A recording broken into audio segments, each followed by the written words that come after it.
Hey friends, it's Pastor Mike from Fellowship Church with another midweek message. Hope you're doing well. Hope you're staying safe. Hope you're taking good care of your family in the midst of this pandemic. Want you to know that we're still praying for you daily and praying that God would just show Himself powerful in your life, and may the Lord continue to grow and build your faith in these days as well.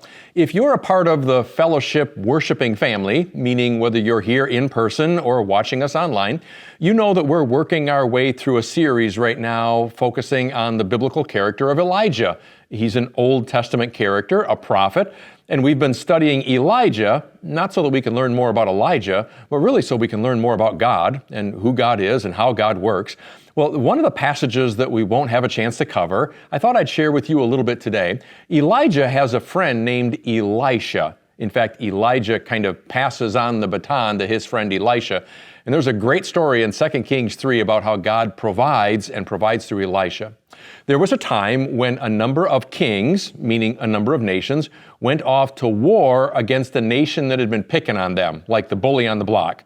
So finally they got tired of it, and the nation of Israel and a few others went off to make war against this nation so they'd finally leave them alone. Well, the problem is they're way out in the desert when all this happens.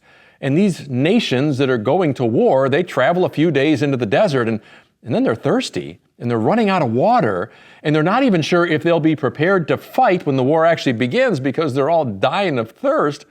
So they pray and they seek out God, and they seek God through Elisha. And Elisha comes back and says to him, God wants you to fill this whole valley full of ditches. Start digging trenches.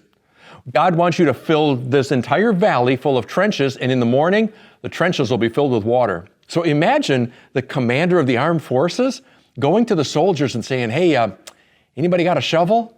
Well, sir, we got swords and shields and everything else. No. Anybody got a shovel? Well, yeah, I think there's a shovel over there. Okay, I want you to cover this entire valley full of trenches. Dig them deep, because in the morning, they're going to be filled with water.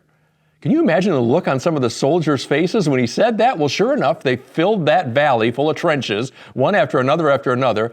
They wake up in the morning, it had never rained, no dew, but all of the trenches were filled with water. The soldiers were saved, they fight their battles, they win. Well, friends, that's a great lesson for us, in that God sometimes tells us to dig ditches. And we would say, well, God, I'm just asking you to provide for me, meet for my needs. And God says, well, I'll do so, but I'm asking you to take a step for me here as well. I want you to dig ditches. In fact, I want you to dig enough ditches that I can provide everything you need right here in this position. I'm not going to take you out of this place, but I'm going to provide for you right here. All you got to do is dig ditches. Friends, I wonder if there's a place in your life right now where God is wanting to provide for you.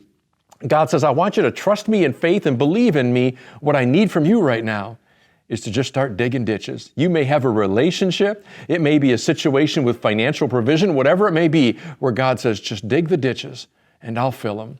Well, friends, may we all be ditch diggers these days, trusting and believing in God, believing in His gracious provision. May the Lord provide for you always.